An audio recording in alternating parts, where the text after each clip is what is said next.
Habían millones y millones de personas que tenían gusanos que caminaban por todo su cuerpo, pero vi enfrente y vi que había una pared exactamente igual. Y yo dije, Señor, tantas personas en este lugar. Y vino a mi mente una palabra que para entonces no conocía. El Señor me dice, es que el Seol es insaciable, el infierno es insaciable. Y salimos de aquel túnel y llegamos a aquel lugar al que le llamamos Valle de Pailas. Estas pailas estaban rebosantes de un lodo que hervía y comenzamos a acercarnos a una de ellas. Y a la primera persona que pude ver de cerca fue una mujer. El Señor fijó su mirada en ella, mientras ella subía y bajaba entre aquel lodo que hervía. Pero cuando Él fijó su mirada, ella se quedó suspendida como hasta la cintura. Y el Señor la miró y Él le dijo, mujer, ¿cómo te llamas? Ella le dijo, me llamo Rubiela. Yo vi que esta mujer tenía su cabello totalmente lleno de aquel lodo que hervía, carne colgaba de sus huesos ya ennegrecidos por el fuego.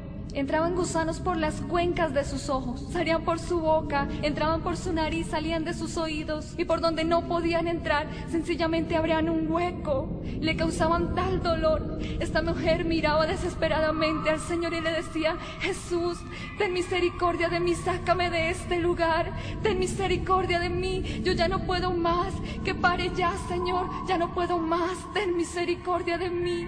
El Señor le preguntó a esta mujer por qué estaba allí.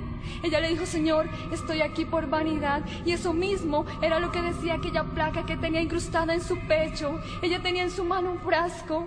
Yo veía un tarro común y corriente. Ella veía un perfume lujoso y ella tenía que tomarlo y aplicar ese ácido que hervía en todo su cuerpo. Y en el momento en que lo hacía, toda su carne se derretía y gritaba desesperadamente y decía, Jesús, ya no puedo más, ten misericordia de mí, sácame de aquí aunque sea un segundo, ten misericordia de mí. Yo no estoy diciendo que es pecado aplicarse un perfume. El Señor nos dijo que esta mujer estaba allí por su perfume. La palabra de Dios nos dice en Deuteronomio 5:7, no tendrás dioses ajenos delante de mí, dice el Señor. Esta mujer estaba allí porque puso en primer lugar su vanidad, porque el primer lugar en su vida eran sus perfumes, su arreglo personal. Pero Jesús es Rey de Reyes y Señor de Señores. Él debe ser el primero, el segundo, el tercero en tu vida. Por eso es que esta mujer estaba allí, por haber puesto en primer lugar su vanidad. El Señor la miró con tristeza y le dijo, Rubiela, es tarde para ti. Gusanos serán tu cama y gusanos te cubrirán. En ese momento se levantó una cobija de fuego que la cubrió totalmente mientras la consumía entre aquella paila, gimiendo desesperadamente de dolor. Nos fuimos alejando de aquel lugar y comenzamos a acercarnos a unas puertas gigantescas que a medida que nos acercábamos se fueron abriendo. En el momento en que estuvimos adentro, pudimos ver que era una caverna gigantesca y vimos hacia lo alto luces de colores que se movían, vimos como una cámara de humo y de repente comenzamos a escuchar música, salsa, vallenato, rock, toda esta música que se escucha secularmente en las emisoras. De repente, el Señor, que es todopoderoso, hizo un movimiento de su mano y vimos millones y millones de personas que estaban colgadas con grilletes en sus manos, que estaban brincando desenfrenadamente sobre el fuego. Y el Señor nos mira y nos dice, miren, esta es la paga para los bailadores.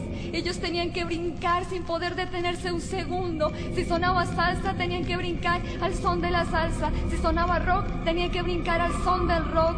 Pero lo peor de todo no era eso, no era que no podían detenerse, lo peor de todo era que sus zapatos no eran normales, tenían unos clavos de aproximadamente 15 centímetros de largo, que estaban atravesados hacia arriba, y tenían que brincar y brincar sin poder detenerse un segundo. Aquellos que querían detenerse venían demonios con lanzas, y se las enterraban y les maldecían, y les decían, alábalo porque este es tu reino, alábalo, alábalo, no puedes detenerte, tienes que alabarlo, tienes que brincar, tienes que bailar, no puedes detenerte un segundo. Lo peor de todo en este lugar, ¿sabes qué es?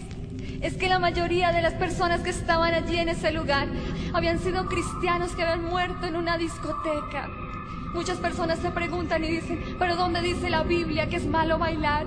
En Santiago 4:4 nos dice la palabra, oh almas adúlteras, ¿no sabéis que la amistad del mundo es enemistad contra Dios? Cualquiera pues que quiera ser amigo del mundo se constituye enemigo de Dios. Y primera de Juan, capítulo 2, versículos 15 al 17 nos dice: no améis al mundo, ni las cosas que están en el mundo. Si alguno ama al mundo, el amor del Padre no está en él. Porque todo lo que hay en el mundo, los deseos de la carne, los deseos de los ojos y la vanagloria de la vida, no provienen del Padre sino del mundo. Y el mundo pasa y sus deseos, pero el que hace la voluntad de Dios permanece para siempre. Recuerda que el mundo pasa, esto se acaba, pero el que hace la voluntad de Dios permanece para siempre, amigo, hermano. Al salir de este lugar, vimos unas pasarelas que eran las que dividían el infierno como en secciones de sufrimiento. Luego vimos sobre ellas a un espíritu, en la misma forma de un muñeco que hemos visto en la tierra. Aquí es llamado duende, troll o gnomo. Tiene el pelo de colores, tiene cara de viejo, cuerpo de niño y no tiene sexo. Además sus ojos destellan maldad, y el Señor nos mostraba que este espíritu es un espíritu de laxivia, y él tenía una lanza en sus manos y modelaba sobre aquella pasarela como cualquier reina, como cualquier modelo, y a su paso enterraba la lanza a aquellas personas que se hallaban abajo de él. Y les maldecía y les decía: acuérdate del día que pasaste por una iglesia cristiana y no quisiste entrar. Acuérdate del día que te predicaron y no quisiste escuchar. Acuérdate del día que te entregaron un tratado y tú lo tiraste. Y ellos trataban de taparse lo que les quedaban de oídos y les decían: cállate, cállate, no me digas más, no quiero saber más, cállate. Pero ellos se gozaban, ellos se deleitaban en su dolor. Continuamos caminando con el Señor, y mientras la gente gritaba y gemía pidiendo misericordia, escuchamos a un hombre que clamaba aún más fuerte que todos los que se hallaban allí. Y este hombre comenzó a clamar diciendo: Padre, Padre, ten misericordia de mí. El Señor no iba a determinar a este hombre, pero cuando le llamó Padre, él se estremeció y lo volteó a mirar y le dijo: Padre, ¿tú me llamas Padre? No, yo no soy tu Padre, ni tú eres mi hijo, porque si fuerais mi hijo estarías conmigo en el reino de los cielos.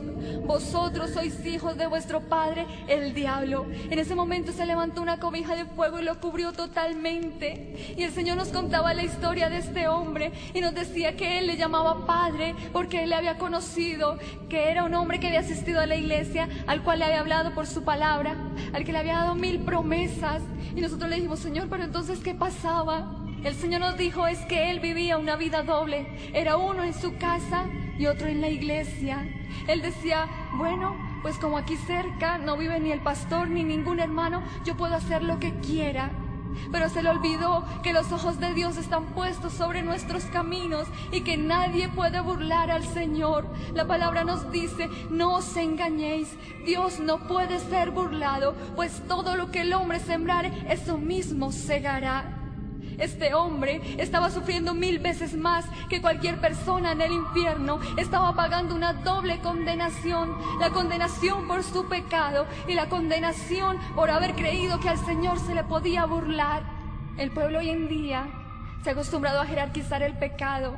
Acostumbramos a decir que es más pecador el ladrón, el violador, el homosexual, que el mentiroso, que el chismoso. Pero ante los ojos de Dios estos pecados pesan lo mismo. Y la Biblia nos dice, la palabra de Dios nos dice que la paga del pecado es muerte, que el alma que pecare, esa morirá. Amigo, hermano, yo te invito a que hoy que Jesús está extendiendo su mano, está extendiendo su misericordia a tu vida, tú te arrepientas. La palabra de Dios nos dice que el que se arrepiente y se aparta de su pecado alcanzará misericordia.